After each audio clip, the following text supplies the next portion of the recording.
여러분, 신데렐라라고 하는 동화 아실 거예요. 어렸을 때 다 익히 잘 알고 있는 정말 인기 있는 동화가 되는데, 여러분, 신데렐라가 어떠한 처지에 있는 줄 아시지 않습니까? 계모 아래에서, 그리고 배가 다른 자매들에게서 그저 핍박, 환난, 고통, 참 어려운 가운데 있는데, 제가 궁중 무도회 참 극적으로 요술사의 도움이죠 받아서 무도에게 참여하게 되고, 거기에서 이 여인에게 첫눈에 반해버린 왕자 아니었겠습니까?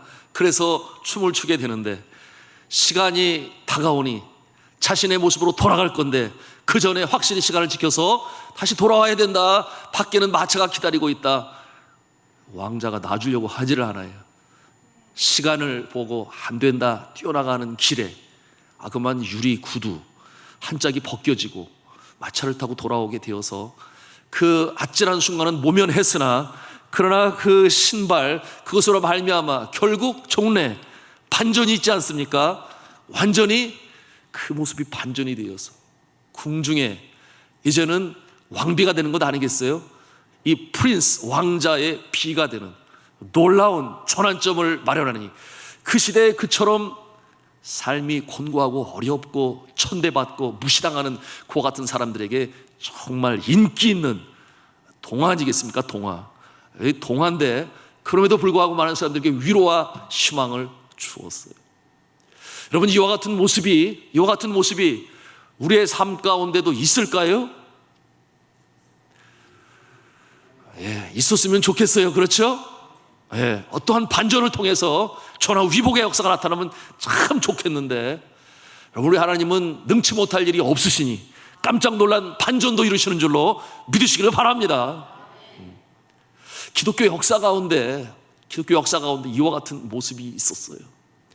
여러분, 로마 시대, 로마 제국 시대에 하시는 대로 300년이라는 기나긴 세월 동안 예수 믿는다는 그 이유 하나 때문에 얼마나 핍박을 당하고 고난을, 박해를 당했는지 몰라요. 예수 믿는 사람들이. 자, 이와 같은 아픈 모습이 있었는데요, 로마는 이 강한 군사력으로 인하여 부를 이루고 온갖 부귀 다 가질 수 있었습니다. 영화를 들었습니다. 그러나 여러분, 그런 말 들어보셨잖아요. 절대 권력은 반드시 부패하게 되어 있다. 하늘 높은 줄 모르고 올라가던 저들의 모습. 여러분, 결국 정치적으로, 윤리적으로, 도덕적으로, 영적으로 타락하게 됩니다. 역사의 교훈이죠. 여러분, 그래서 누구에게나, 정부에게도 그렇고 사람에게도 그렇고 권력 제어가 필요한데요, 여러분, 자유주의 민주국가에서는 삼권 분립이라는 게 있지 않습니까? 그래서 사법부, 행정부, 입법부가 있으므로 서로 견제하면서 전권을 가지지 아니하도록. 왜? 인간은 너무나 죄성을 가지고 있기 때문에 전권을 가지면 반드시 타락하게 되어 있다. 그래서 그나마 사람이 세운 그와 같은 정치의 형태인데, 그러나 이 제국이라고 하는 로마 나라 또는 북한과 같은 공산주의, 제어 기관이 없어요. 그러니 결국 그 나중의 모습은 비인간적인 타락의 모습으로 갈 수밖에 없는 모습인데요, 로마가 그와 같은 모습이었습니다. 자, 로마는 절대 권력으로 황제를 신격화하였습니다. 엄청난 전리품으로 신전을 지었고 사치와 방탕을 일삼았습니다. 목욕탕 문화가 많이 발전했어요. 요즘엔 성수자 차별금지법 이런 얘기 많이 나옵니다만, 그게 우리 아시아 국가에는 찾기가 어려워요. 그러나 그 시대에 이 남자 목욕탕에 수종드는 이 남자, 뭐라고 해야 돼요? 옆에서 헬퍼의 역할을 감당하는 그와 같은 내용들이 로마서에도 나타나고, 제가 구체적인 내용들은 말하고 싶지 않은데요, 여하튼 이와 같은 영적으로 도덕적으로 타락한 그와 같은 모습, 하나님과는 너무나 대조적인, 말씀과는 대조적인 그런 모습이 그곳에 있었으니, 여러분, 결국 그 모습은 아닌 것이죠.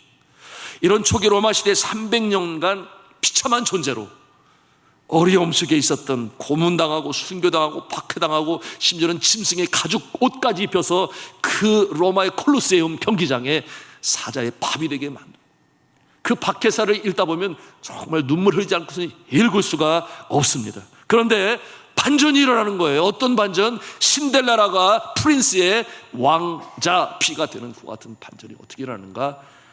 그것이 AD 313년이죠. AD 313년에 로마의 컨스탄티누스 대제가 기독교의 종교화, 다른 종교와 같이 핍박하는 것을 멈추고 자유를 인정하게 되니 그야말로 새로운 국면에 접어들게 되었습니다. 그 배경이 이러해요. 로마는 당시 디오클레티아누스 황제의 아들들이 4명이 있었습니다.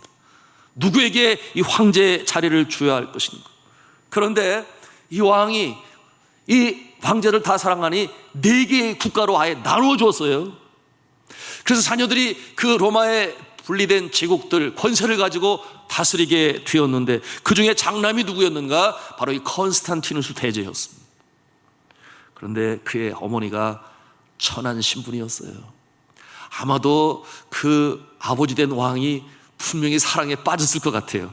그러니 천민 계급에 있는 여인을 자신의 왕비로 들였지 않겠습니까? 그런데 천민의 신분이라 장남임에도 불구하고 아버지를 이어 그의 후계자가 될 장남의 위치임에도 불구하고 그 자리에 세우지 않게 되니 이른바 전쟁이 일어나게 됐잖아요. 형제들 간에 전쟁이 일어나게 되었습니다.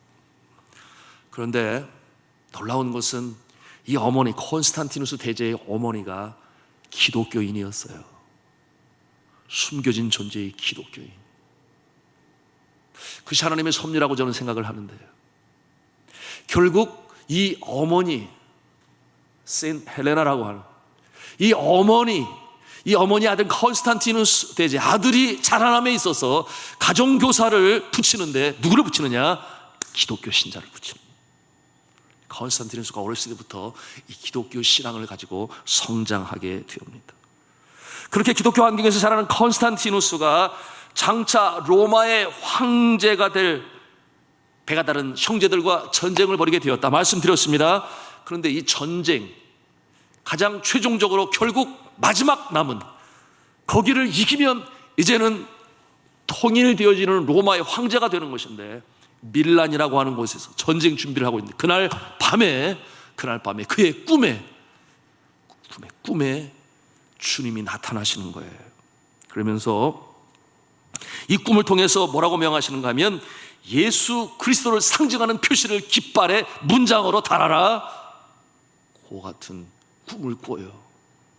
그리고 그 꿈속에서 나타난 그 기호, 글자인데요, 헬라어가 되겠습니다. 여러분, X라고 하는 그 글자, 크스라고 하는데, 여러분 크리스토스라고 하는, 그리스도의 처음 시작하는 자가 X예요. 그래서 여러분 성탄절 되면 엑스마스 그러는데, 엑스마스가 뭐냐? 크리스마스라는 그런 뜻의 약자예요.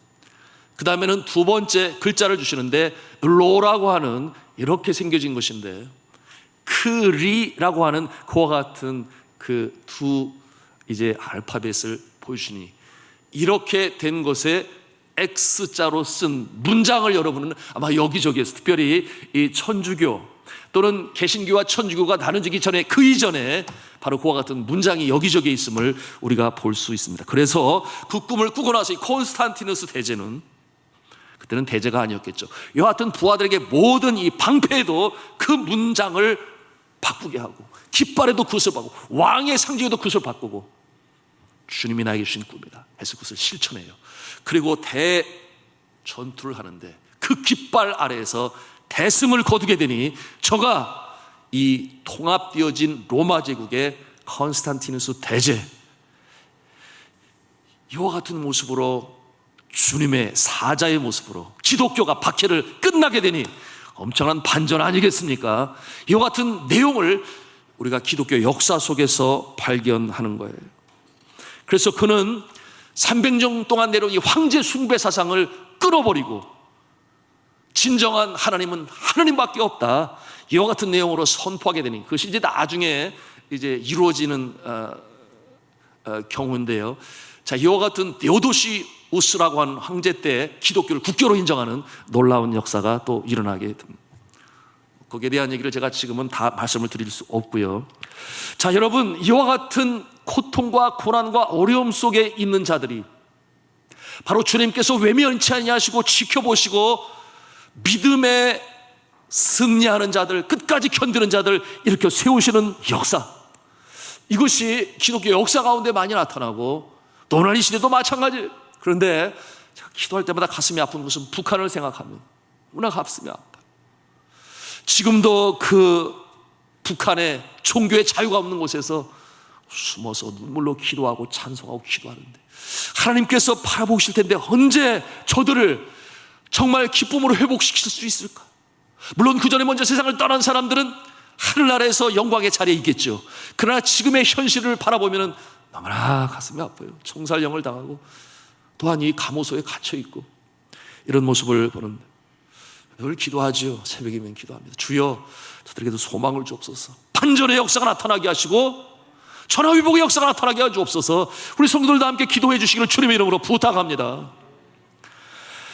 자, 여러분, 제가 이와 같은 내용으로 서문을 말씀을 드리는 것은 오늘 19장, 요한계시록 19장은 이 반전이 나타나는 이 반전의 극치를 보여주는, 그러므로 이 말씀을 볼 때 우리의 마음에 기쁨이 임하는 그 같은 내용, 요한계시록 19장의 내용인 것입니다. 바벨론과 음녀 그리고 짐승으로 표현되는 악한 세력이 이제 멸망당합니다. 저들로부터 핍박당하고 고난받던 예수 믿는 사람들, 하나님의 백성들, 그 환난과 핍박 중에서도 믿음을 지켰던 자들이 이제는 승리자가 되는 거예요. 그러니 위로와 하나님의 격려가 얼마나 넘치는지 몰라요. 자, 그 기쁨은 말로 형용할 수가 없는 그런 모습인데 이 모습이 언제냐? 말세에 되어질 것이다 하는 것을 사도 요한에게 미리 보여주는 것입니다. 그리고 이 모습을 이름하여 타이틀을 붙였으니 어린 양의 혼인잔치, 그 같은 내용으로 어린 양의 혼인잔치. 주님께서 재림하실 때 이 모습이죠. 하늘로부터 구름 타고 주님이 오시는데 천사 나팔소리, 찬양소리, 하늘을 찌르며 울려 퍼지는 가운데 1절에 보니 뭐라고 그랬어요? 우리 1절 말씀을 같이 읽도록 하겠습니다. 시작.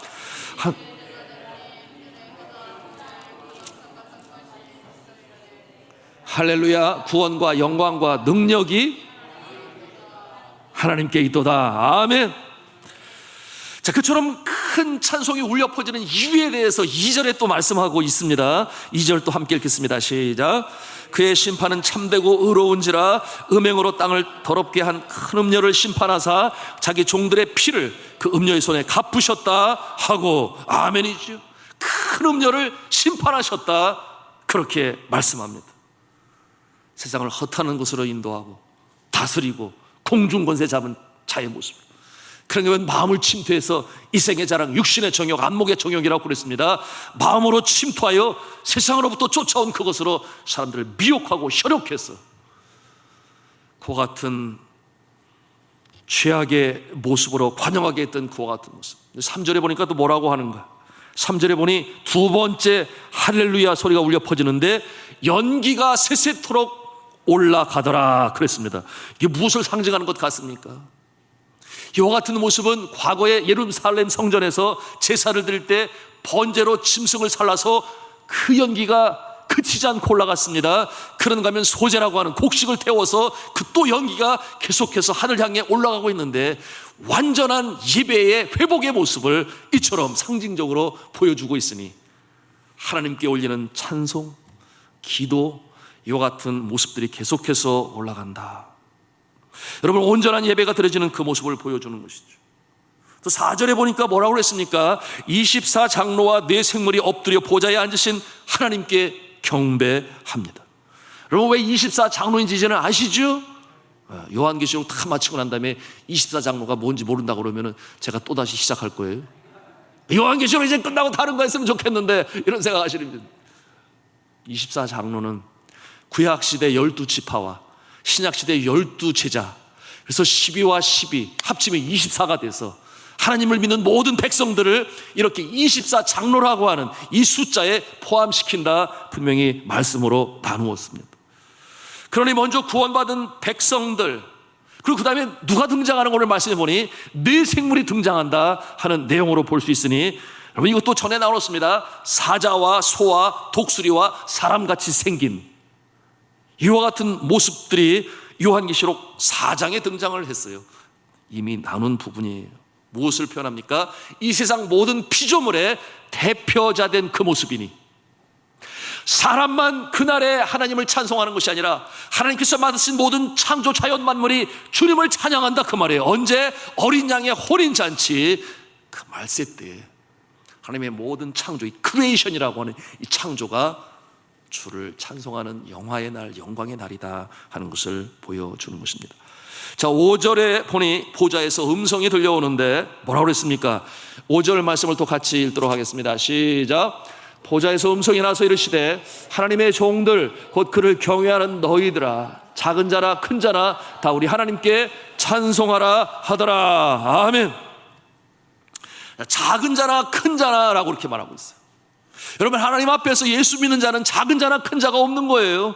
여기서 말하는 이 작은 자나 큰 자라는 것은 주님 앞에서의 모습이 아니라 이 땅에 살아갈 때 사람들이 그렇게 여긴 모습이에요. 포지션으로, 타이틀로, 이 세상의 어떤 권세 때문에. 그래서 어떤 사람은 큰 자라고 말을 하고 작은 자라고 말을 하고 소자라고 말하는 그와 같은 것이 어린 양 혼의 잔치에는 없다. 다 같다. 그러니 권세를 도도하게 부리는 그와 같은 모습도 없고, 아이고 나는 소자야, 순종하고 말 들어야 돼, 이렇게 힘들지만 따라야만 돼, 뭐 그런 세상이 아니다 하는 것을 보여주는 것입니다. 여러분, 사회적으로 작은 자, 예수님 시대에 그들은 누구였는가? 세 모습인데, 하나는 과부, 둘째는 고아, 셋째는 나그네 된 자들이라 그랬어요.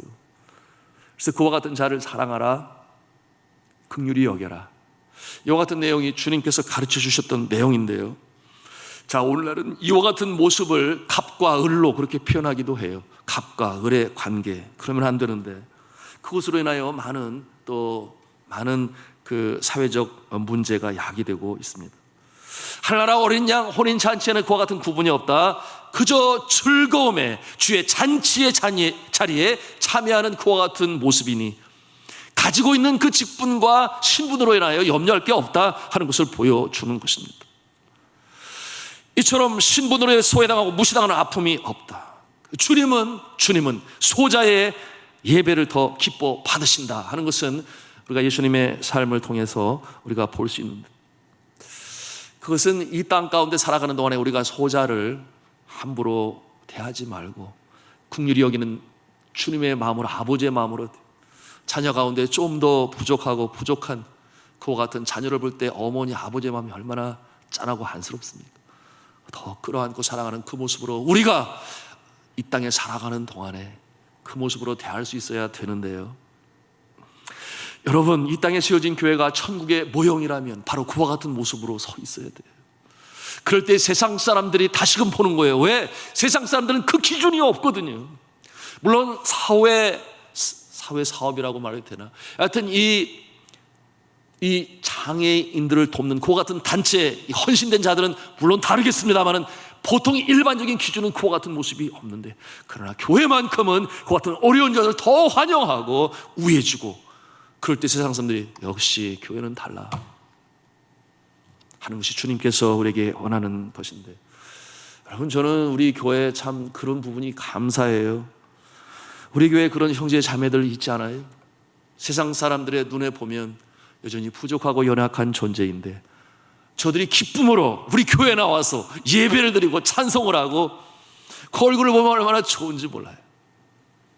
기쁨으로, 감사함으로 예배를.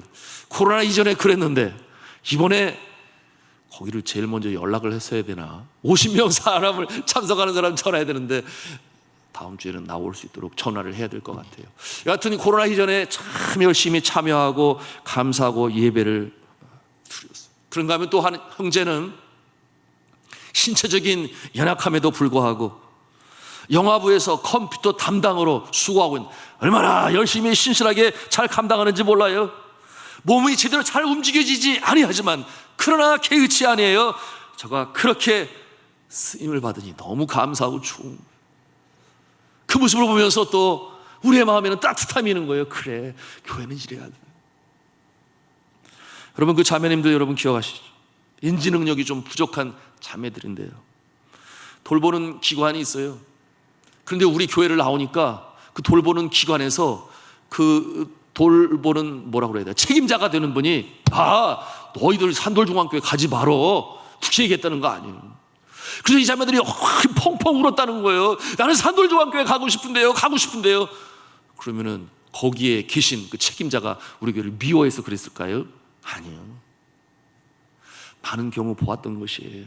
그렇게 육신적으로 연약한 자들이 교회 갔을 때 일반 교회는 그들에게 대해서 따뜻하게 맞아주지 아니하고 또는 피하려고 하는 그런 모습이 있으니 너 거기 가다가 상처받아 나중에, 그러니까 웬만하면 거기 가지 말어 그렇게 얘기하는 건 아니겠어요? 그런데 그럼에도 불구하고 저희 교회 나오는 것은 얼마나 우리 성도님들이 따뜻하게 대해주시는, 청년부에서는 또 얼마나 따뜻하게 대해주는지 세상에 제가 보니까 찬송 인도하는데 또 앞에 가서 같이 찬송하고 함께 이와 같은 주를 찬송할 수 있는 모습이라고 하는 것을 인정해주고 격려해주고 위로해주니 그런 모습이 너무나 감사하잖아요. 그런 모습 볼 때 제 가슴이 뭉클하고, 그래, 이 땅의 교회는 작은 천국이 되어야 돼. 남녀노소 불문하고 빈부격차 불문하고 많이 가진 자나 적게 가진 자나 많이 배운 자나 덜 배운 자나 조금 부족하고 연약해도 함께 어우러지는 이 천국을 이뤄나가는 일에 우리 산돌중앙교회가 쓰임받을 수 있기를 저는 주님의 이름으로 축복합니다. 자, 이제 코로나도 꺾어질 날이 올 것입니다. 그리고 우리 성도 모두가 뜨거운 찬송을 부르고 함께 교제하고 떡을 떼고 춤을 출 날이 올 것인데, 저는 이 소망을 기도하는 가운데 얼마나 기쁜지 몰라요. 얼마나 광야와 같은 이 날들을 지금 우리가 지내왔나요? 그러나 끝이 보인다 생각하시고 그때 우리가 마음껏 찬송하리라 함께 부둥켜 안고, 지금은 이렇게 악수를 하는데 마음에 차지 않아요. 어쩔 수 없이 그렇게 하지만 함께 부둥켜 안고 이 땅에 작은 천국을 이루어 매번 예배가 축제가 되고 어린 양 혼인잔치가 될 수 있는 우리 산돌중앙교회, 우리 한국교회가 될 수 있기를 주님의 이름으로 축복합니다. 자, 우리가 이와 같은 주님 기뻐하시는 진정한 교회의 모습, 우리 한번 한 음성으로 따라서 하겠습니다. 우리의 마음에 힘이 되기를 원하는데요, 따라서 하겠습니다. 하나님을 기쁘시게, 교회를 건강하게, 이웃을 따뜻하게, 가정을 행복하게. 아멘입니다. 자, 이와 같은 모습을 가지고 우리가 주의 몸된 교회에 섬기면 하나님도 기뻐하시고 우리에게도 기쁨도 있고, 정말 사회를 향하여, 아니 믿지 않는 사회를 향하여서도 교회가 정말 귀한 일 한다 하는 것과 같은 칭찬을 받게 될 것입니다.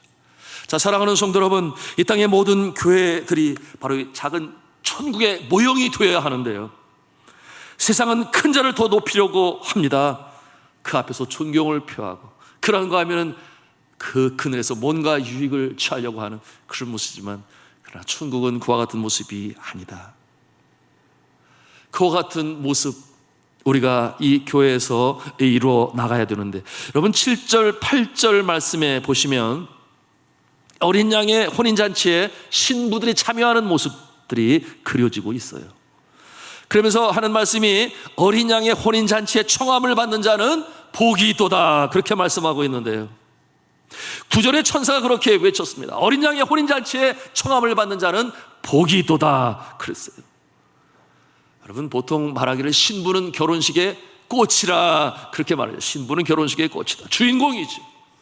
성도 여러분, 성경이 말씀하는 신부가 누구겠습니까? 신부는 성경의 교회로, 예수 그리스도께서 피로 값주고 사신 이 교회를 신부로 그렇게 표현하고 있습니다. 그러나 교회는 또 무엇입니까? 하나님을 창조주로 이심을 구주로 믿는 자들의 모임, 연합체를, 주의 몸을 교회라고 하니, 저와 여러분의 성도들이 이 교회의 일원이 됨을, 지체가 됨을 우리가 다 잘 알아요. 그러니 교회가 신부다, 바로 저와 여러분이 신부임을 깨달아 아시기를 축복합니다. 이런 자부심을 가지고 우리가 살아가야 하겠습니다. 자, 그렇다면 신랑은 누구일까요? 예수 그리스도. 신랑은 예수님이 되는 것입니다. 자, 이어지는 이 11절 말씀에서 백마를 타고 등장하시는 신랑 대신 예수님의 모습을 우리가 볼 수 있는데, 우리가 다음 시간에 이제 그 부분으로 들어갈 거예요. 자, 오늘 신부의 모습까지 우리가 함께 나누기를 원하는데요. 이 신부의 모습이 묘사되는데 7절에 보니까 뭐라고 말씀하고 있는가 하면 아내가 자신을 준비하였다, 그렇게 말씀하고 있어요. 아내가 자신을 준비했다. 신부가 자신을 준비했다. 교회와 교회의 성도들이 어린 양 혼인잔치에 참여하기 위해서 자신 스스로 준비하였다. 목욕 재개를 하고 그리고 예쁜 드레스를 입고 예수님의 마음에 맞는 모습으로 서야 되는데, 자, 이와 같은 모습에 대해서 성경은 어떻게 표현하고 있는지 8절 말씀을 같이 또 읽도록 하겠습니다. 시작. 그에게 빛나고 깨끗한 세마포옷을 입도록 허락하셨으니 이 세마포옷은 성도들의 옳은 행실로다 하더라. 아멘. 자, 세마포옷을 입고 단장을 합니다. 누가? 신부가, 주의 몸된 교회가, 우리 성도들이. 그런데 이 세마포옷이 영어로 보니 fine linen이라고 그랬어요. bright and clean이라고 그랬어요. 빛나고 밝고 아주 좋은 린넨이면은 면이겠죠. 자, 이와 같은 모습으로 표현을 했어요. 밝고 깨끗하고 좋은 옷, 웨딩드레스, 얼룩이 없고 말끔하고 깨끗한 옷, 물론 상징이겠죠. 그런데 이와 같이 빛나고 밝은 세마포, 이 좋은 아름다운 옷이 뭐라고 그랬어요? 우리 함께 읽었는데요, 무엇을 상징하는가? 성경이 그 내용을 뭐라고 해석했어요? 성도들의 옳은 행위라, 행실이라. 믿으시면 아멘 하시기 바랍니다. 우리가 이렇게 좋은 옷 입고 세마포 옷을 입고 천국에 가면 멋있는 옷을 입고, 과거에 우리 부흥 강사님들이 그렇게 설명을 많이 했어요. 그래서 나쁜 것은 아니지요. 보석 있는 곳이고 아주 우리 번쩍하는 그런 곳이니까. 그런데 여기서 말하는 밝고 빛나는 세마포 옷은 곧 우리의 성도의 행실이라.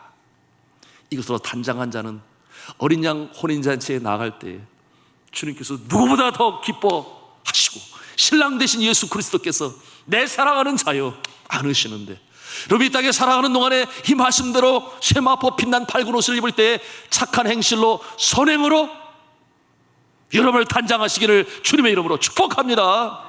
그러므로 주님, 이 어린 양 혼인잔치, 신랑 되신 예수 그리스도를 만나러 갈 때 여러분이 아름다운 신부가 될 수 있기를 바랍니다.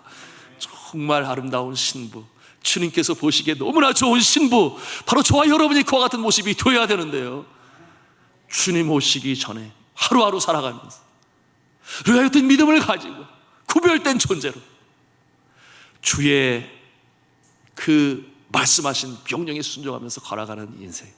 우리가 오전에도 말씀으로 나눴습니다마는 선을 행하되 낙심하지 말지니 포기하지 않으면 때가 이름에 거두리라. 그러니 지탱하라, 견디라. 주와 함께 왕노릇하게 될 것이다. 어린 양의 혼인잔치에 그 같은 모습으로 우뚝 서시는 아름다운 신부가 다 되시기를 저는 주님의 이름으로 축원합니다.